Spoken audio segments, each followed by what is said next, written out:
There's $14,000 sitting in your savings account right now. You need new tires. The ones on your car are bald. You can hear them humming on the highway every morning. You looked up the price 3 weeks ago, $620. You closed the tab. You opened it again yesterday. You added the tires to the cart. You stared at the total for 11 seconds, felt something tighten in your chest, and closed the tab again. Tonight, you'll drive home on those same bald tires, past two tire shops with $14,000 in the bank. You're not broke, you're terrified. And that terror has nothing to do with the tires. It has nothing to do with $620. It has to do with the feeling you've carried so long you forgot it was even there. This deep, tight, almost physical belief that the moment you spend money, something bad is coming. Not a specific thing, just something. A layoff, a medical bill, an emergency you haven't imagined yet, but somehow already feel in your bones. A version of your life where the money is gone and you're standing in a hole you can't climb out of. So you don't spend, you hold, you hoard. You sit on a pile of cash that could genuinely improve your life right now, and you white knuckle it like it's the last lifeboat on the ship. And the worst part? You feel this way about everything.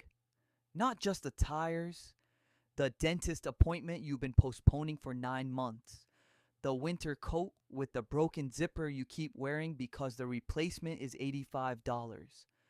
The friend's birthday dinner you almost skipped because splitting the check would have been $37. $37? You have $14,000, and 37 of them made your palms sweat. Here's the thing. You know it's irrational. You've done the math. You can afford the tires. You can afford the dinner out. You can afford the jacket you've been looking at since November. But knowing that doesn't make the knot in your stomach go away. That knot has a name, and it was tied before you ever earned your first dollar. But wait, there's a specific number where this whole pattern starts to make sense. A threshold that explains why your brain treats a $620 purchase like a 5-alarm fire. I'll get to that in a minute. First, you need to see where this actually comes from.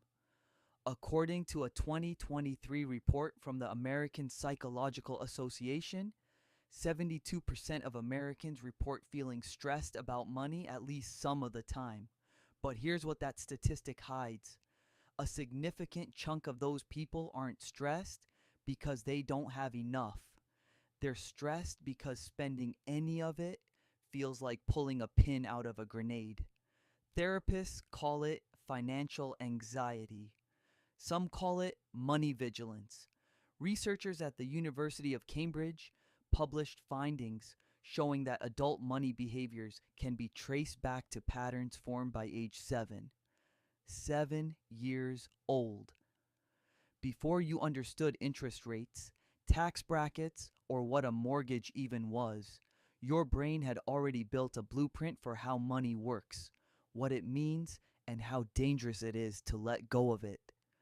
Most people think this is just being good with money.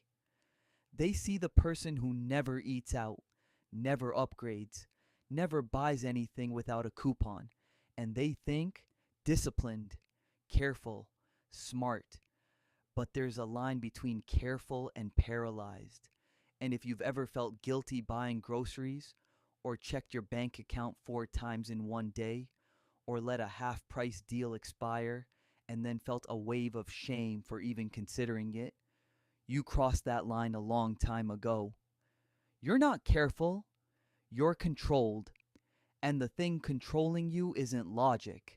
It's a 7-year-old version of yourself who watched something scary happen around money and decided, quietly, never to let it happen again.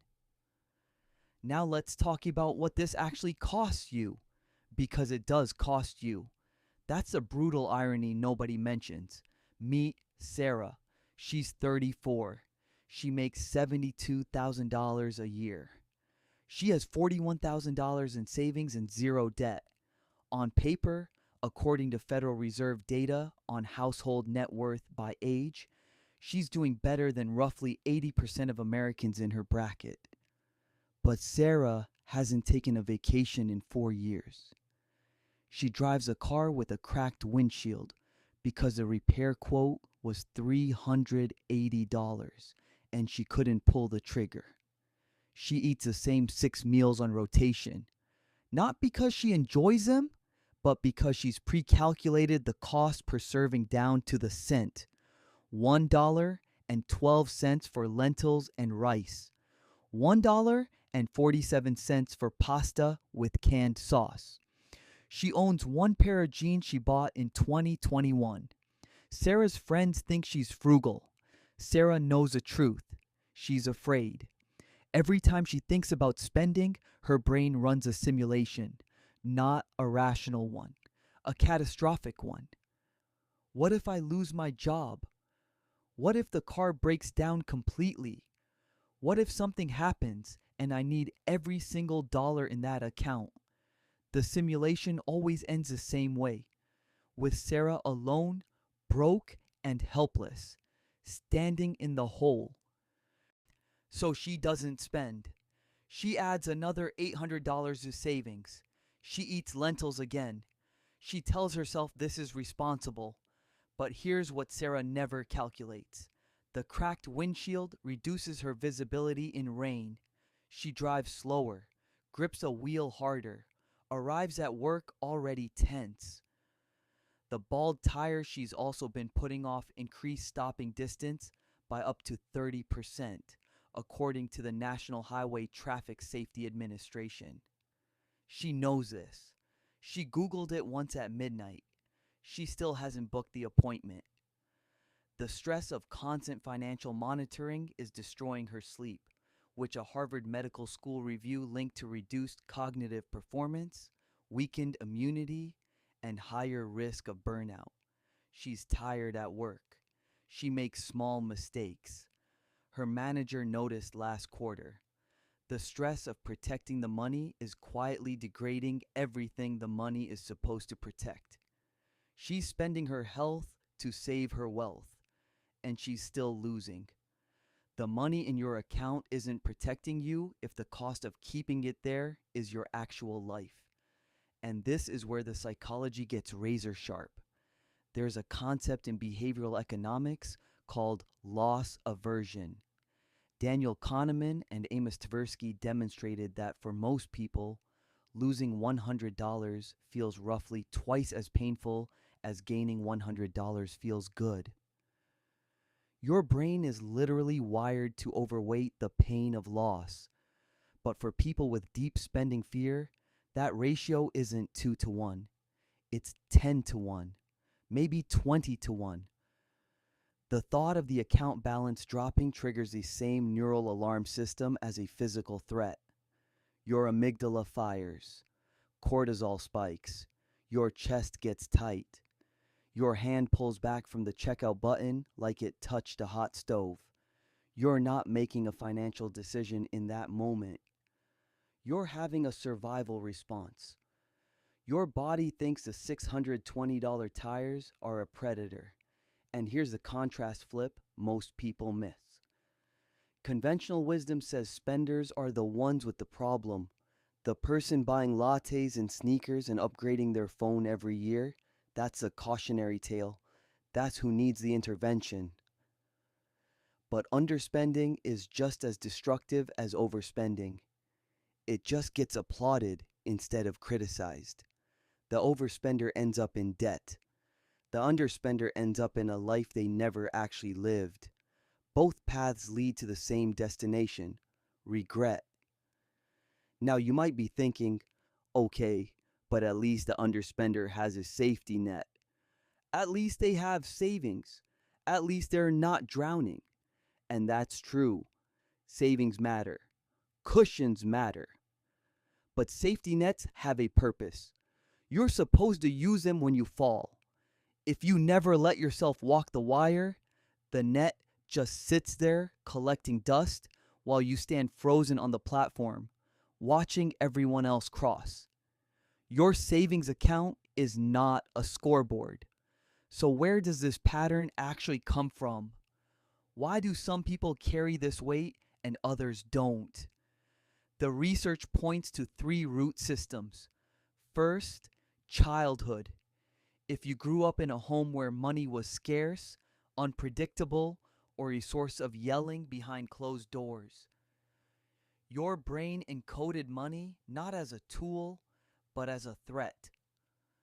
A 2019 study from the Journal of Financial Therapy found that adults who witnessed financial distress before age 10 were significantly more likely to develop compulsive saving behaviors, even decades later, even when their own income was stable and sufficient.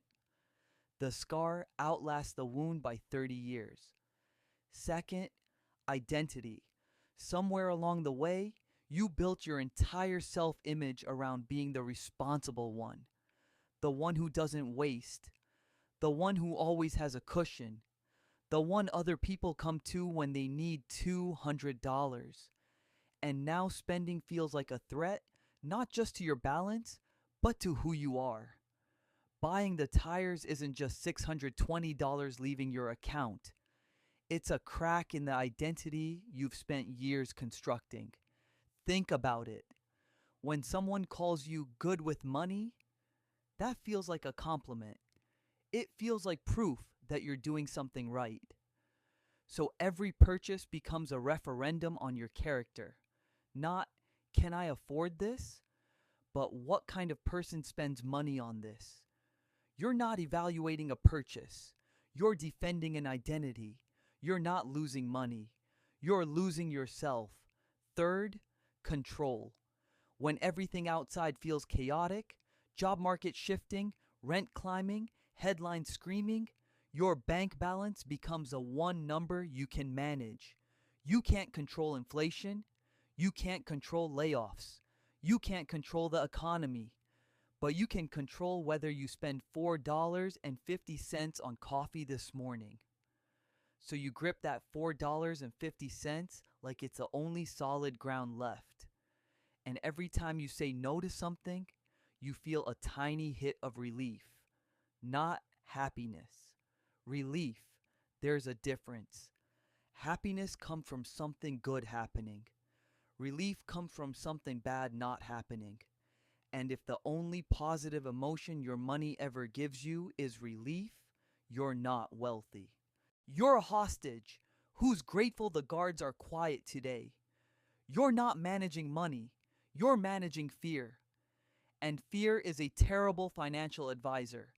Let's run the numbers forward now, because this pattern doesn't stay flat. It compounds, just like interest, except in the wrong direction. Say Sarah keeps this up for 20 more years. She saves aggressively. She never upgrades her apartment. She never takes a trip. She never replaces anything until it physically breaks. By 54, assuming an average 7% annual return on invested savings, she's sitting on roughly $390,000. Now, meet David. Same salary, same city, same starting savings. David saves too, but he also fixes a windshield. He takes one trip a year. He replaces the tires when the tread goes thin. He buys the slightly better groceries. He spends about $3,200 more per year than Sarah. By 54, David has roughly $328,000. The difference is $62,000 over 20 years. That's real money. But here's what that $62,000 bought Sarah across those 2 decades. Nothing. No trips. No experiences. No comfort. No ease.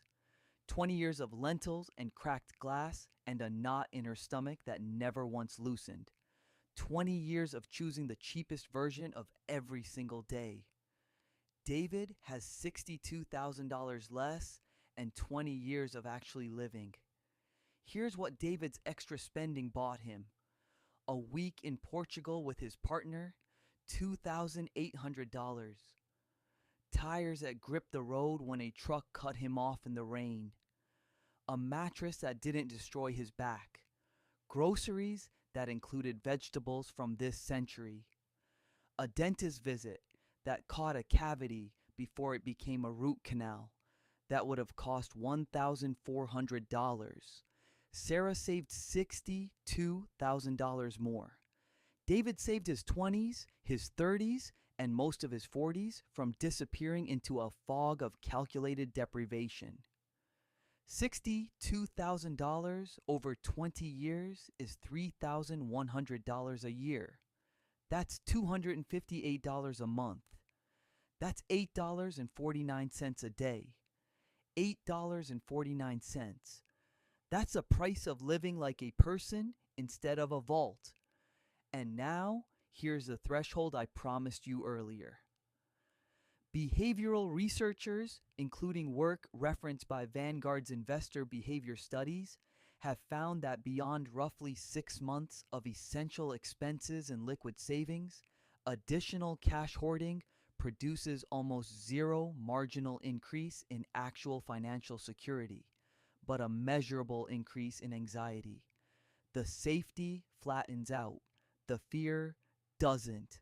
So if your monthly essentials are $3,000 and you have $18,000 in savings, you've already hit the functional ceiling. Everything above that line isn't making you safer. It's just making the number harder to touch. The money isn't protecting you anymore. It's holding you hostage. Honestly, here's the deepest cut. The version of you that's terrified of spending genuinely believes the money is keeping you safe. But the money isn't keeping you safe. It's keeping you still. Safe and still look identical from the outside, but they feel completely different at 2 a.m. You know the difference. You felt it. Lying awake, knowing you have more than enough, and still feeling like it could all vanish. Watching the ceiling, doing the math again, running the catastrophe simulation one more time, just to be sure. That tight feeling isn't data. It isn't a forecast. It's a scar. So here's the reframe. Stop thinking of spending as losing money. Start thinking of it as deploying money. A general doesn't hoard soldiers in the barracks forever and call it strategy. That's just fear wearing a uniform. Every dollar you own has a job. Some dollars work in your savings account, earning interest, building a buffer, standing guard. Good. Keep them there. But some dollars are supposed to work in your daily life. Buying safety on the road. Buying rest. Buying a meal that isn't optimized to the cent. Buying a Tuesday that doesn't feel like punishment for existing. A dollar that sits in your account forever isn't saved. It's trapped. Just like you. Look, this isn't permission to drain your savings on impulse. That's not what this is. It's permission to stop punishing yourself for having needs. To buy the tires. To fix the windshield. To eat something that costs more than $1.12 a serving and not feel like you committed a crime. You did the hard part already. You earned. You saved. You built the cushion. You white-knuckled your way to a number most people will never see. Now let the cushion do what cushions do. Absorb the impact so you don't have to. The tires are still $620. Your account still has $14,000. But now you know something you didn't 16 minutes ago. The most expensive thing in your life isn't what you've spent, it's what you haven't.